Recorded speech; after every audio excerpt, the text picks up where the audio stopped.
Enjoy smoother communication with electrical contractors with the new riser diagram feature in ConnectCAD 2023. Working with the on-site electrical contractors responsible for pre-installing your cable runs and the needed ducting or conduits requires you to be able to present your plans in a format that they are familiar with and in the correct time window. In the command dialog, choose how you want to annotate the riser diagram.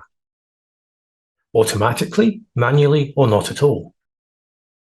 If you choose to manually annotate the diagram, the new riser diagram will be created with the annotation layer open so that you can start annotating it straight away using data tags.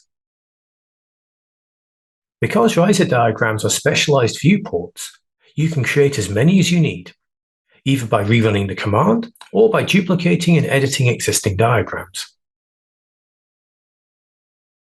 In many cases, due to how early in a project you have to provide this information to the electrical contractor, you will need to use your judgment to decide how big each section of ducting or conduit needs to be in advance of completing your system schematic and cable plan. Set up the record to either use manually entered data or as a drop-down list of the ducting and conduit sizes that you have access to. You can group select paths and assign ducting and conduit sizes in your design layers, using the OIP data pane to access the record, or by selecting a data tag in the riser diagram's annotation layer and editing the value directly in the tag.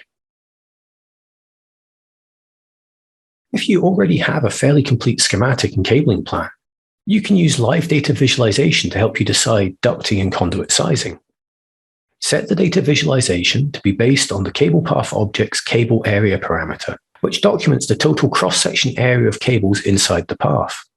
Make sure you set up the data viz to use data ranges based on your available conduit and ducting sizes, and that the ranges use a very heavy line weight to make them easily visible.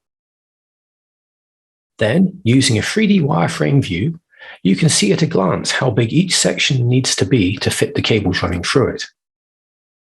In addition to riser diagrams, you will also need cabling diagrams to show the electrical contractor the long cable runs that need to be pre-installed in preparation for your team arriving on site, after the walls are closed and there is no more access to the ducting or conduit. In most cases, you will need to lay out these cable runs before you have your schematic complete enough to automatically create all the cables you need. So in ConnectCAD 2023, the Query Cable Route Segment tool has been reworked into the Edit Cables tool, which can be used to add cables to a single cable path section or all the way between two drop points. Once you have chosen where the cables have to run between, select the cable type you wish to add, either from the application defaults or your user folder, and tell it how many cables of that type you wish to add. You can add as many different types of cables as you want, though you should make sure to include any spare runs that will be needed for future system expansion or redundancy. Once you have laid out all of the cables that need to be pre-installed by the electrical contractor, you can create your cable diagrams using the Create Cabling Sheet command. Once the command dialog is open, you define which layer the cabling diagram will use as its source, and whether you want to use an existing sheet layer or create a new one to place the diagram on. Next, choose whether you wish to use arc or home run style annotations, or a mixture of both using this slider. In most cases, arcs are better for short point-to-point runs, and home runs are better for longer runs where using arcs would result in an overly crowded or messy diagram. In addition to creating cabling sheets, you also need to be able to easily track how many of the pre-installed cables have been used as your schematic progresses.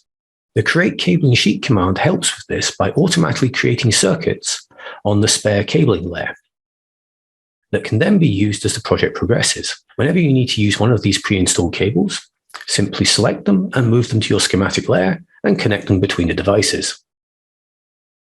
Adding riser and cabling diagrams to your workflow will help ensure efficient communications with your on-site project partners and that your installation proceeds smoothly and on time.